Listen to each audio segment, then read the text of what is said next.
Dalam alam yang tandus dan panas terik gurun Makkah, terdapat kisah luar biasa tentang seorang nabi yang diuji oleh Allah, Nabi Ibrahim.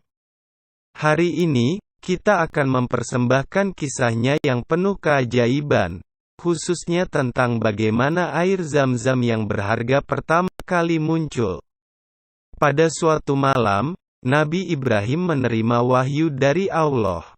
Dalam mimpinya, Allah memerintahkan Nabi Ibrahim untuk membawa keluarganya ke suatu tempat yang sangat kering dan tandus sebagai bentuk ujian keimanan.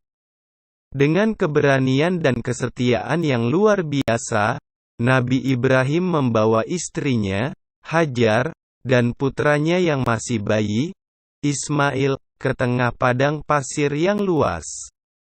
Di tengah kesunyian malam, Nabi Ibrahim meninggalkan mereka dengan tawakal kepada Allah.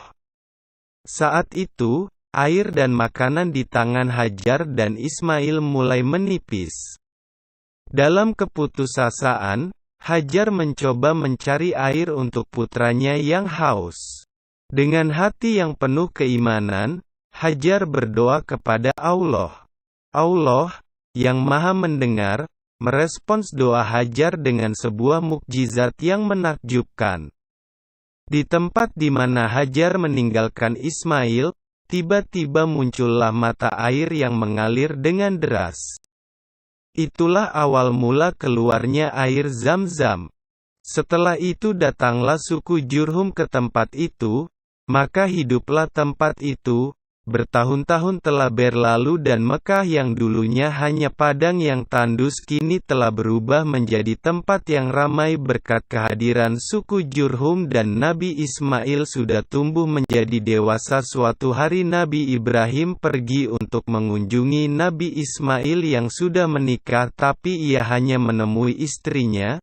Lantas ia bertanya kepada istrinya, "Di manakah Ismail?" Dan istri Ismail itu pun menjawab, "Ia sedang pergi mencari nafkah." Lalu Ibrahim menanyakan tentang kehidupan berumah tangganya dan ia menceritakan bahwasanya kehidupannya sangatlah buruk. Dan ketika akan pergi Ibrahim menitip pesan kepada Ismail untuk mengganti tiang rumahnya. Dan sesampainya Nabi Ismail di rumah lantas istrinya menyampaikannya dan seketika itu pula Nabi Ismail langsung menceraikannya. Berbulan-bulan telah berlalu dan Nabi Ibrahim kembali mengunjungi anaknya Ismail dan ia kembali menanyakan hal yang sama kepada istrinya, "Bagaimana kehidupan rumah tanggamu?" Dan bedanya, istrinya kali ini menjawab bahwasanya kehidupannya sangat terpenuhi dan bahagia. Lantas Ibrahim kembali menitipkan pesan untuk mempertahankan tiang rumahnya. Dan ketika Ismail datang istrinya menyampaikan terkait hal itu dan Ismail berkata, "Orang itu adalah ayahku dan ia menyuruhku untuk mempertahankan engkau."